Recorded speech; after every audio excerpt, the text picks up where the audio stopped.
मेरा नाम उर्मिला है। ग्राम धगवा से हूँ, जिला हमीरपुर से हूँ, जरिया ब्रांच की CHF हूँ। इस महामारी के दौरान में मैंने अपने गांव में बहुत से ऐसे काम करवाए हैं और जो गरीब लोगों को बहुत मदद की है। हैंड वॉश करवाने के बारे में बच्चों को, माताओं को और काफ़ी बूढ़े बुजुर्गों को हैंड वॉश के बारे में समझाया है और हैंड वॉश करवाया भी है। हैंड वॉश करवाया भी है। और क्या है, मैंने इस महामारी के दौरान में बच्चों को, बुजुर्गों को मास्क लगाने के बारे में भी कहा, तो वो उन लोगों ने कहा है कि पैसे तो पास में नहीं, लॉकडाउन की वजह से ऐसी महामारी में खाने को तो जुहाता नहीं है, मास्क कहाँ से ले आएंगे। तो मैंने उनको कम से कम अपने गांव में अपने तरफ से खुद का कपड़ा खरीद के और सिल के 200 लोगों को, बच्चों को, माताओं को और पुरुषों को मास्क बांटे हैं। और क्या है, कम से कम अपने गांव में 110 अभी तक किचन गार्डन लगवा चुकी हूँ। किचन गार्डन से मतलब गांव की माताओं को, बच्चों को हरी साग सब्जी और शुद्ध मिलती है खाने को। अगर शुद्ध सब्जी खाएंगे तो स्वस्थ रहेंगे, खुद रहेंगे और बच्चे रहेंगे। और इस महामारी के दौरान ऐसे बहुत से गरीब परिवार हैं जो खाने को मोहताज थे, तो उन लोगों ने हमसे कहा है, तो मैंने कहा कि आप नरेगा में काम कर सकती हैं। बोले नरेगा में हमें कोई लगाता भी नहीं है। तो फिर मैंने प्रधान जी से बात करी कि प्रधान जी, गांव में ऐसे बहुत से गरीब लोग हैं जो महामारी से जूझ रहे हैं, खाने को नहीं है उनके लिए साग सब्जी अनाज, तो उनको अपने नरेगा में काम करने के लिए लगवा लीजिए। प्रधान ने कहा हाँ चल तो रहा है।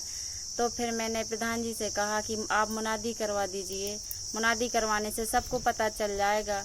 तो प्रधान जी ने मेरे कहने से मुनादी भी करवाई और उसमें मुनादी करवाने से सभी लोग काम कर रहे हैं, आराम से उनका खर्चा चल रहा है। और मैंने ऐसी महामारी के दौरान में कम से कम अभी तक 5 डिलीवरी करवाई हैं। एक गर्भवती माँ को 5 महीने का बच्चा था, तो उसे बहुत तेजी से ब्लीडिंग चल रही थी, तो मैं उसको लेकर गाड़ी बुलवाई, उसको लेकर सरीला CHC गई। सरीला CHC में कोई डॉक्टर ने नहीं देखा। बोले इसे बहुत तेजी से ब्लीडिंग हो रही है, आप इधर क्यों ले आई, कोई अच्छी हॉस्पिटल में ले जाती। मैंने डॉक्टर साहब से कहा, मैंने कि सर बहुत गरीब लोग हैं, इसको आप यहीं इलाज कर दीजिए और उनके पास इतने पैसे नहीं, कोई प्राइवेट हॉस्पिटल में ले जा। तो उनने डॉक्टर ने उसको वहाँ पे देखा भी नहीं है पेशेंट को।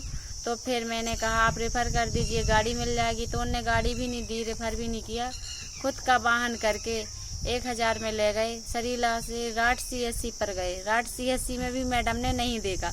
बोली आप इधर क्यों लाई, इसकी तो बहुत ब्लीडिंग निकल गई है, एनीमिक मरीज हो गया है। तो मैंने की मैडम जी वो बहुत गरीब लोग हैं, आप इसका इलाज तो करिए। बोले ऐसे लॉकडाउन में हम छुएंगे भी नहीं, कोई अस्पताल में प्राइवेट में ले जाओ।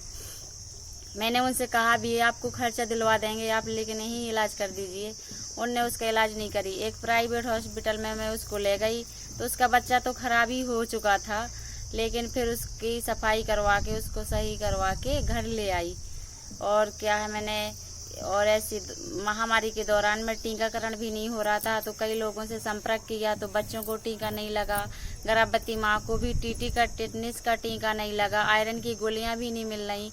लॉकडाउन की वजह से पैसा तो इतने नहीं थे उनके पास कि जो कोई फल फ्रूट खा सके। कम से कम अस्पताल से ही आयरन की गोली मिली थी, तो वो भी, उसमें भी उनको काफ़ी राहत मिलती।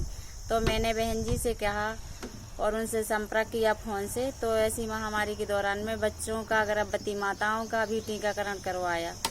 और हीलिंग फील्ड फाउंडेशन की तरफ से कम मैंने अपने गांव में 5-6 लोगों को, वो जो बहुत ज़्यादा गरीब थे, उनको खाने के लिए बिल्कुल भी नहीं था, तो राशन भी बंटवाया। तो हमारी हीलिंग फील्ड फाउंडेशन ने ऐसी महामारी में बहुत सी मदद की है। Thank you.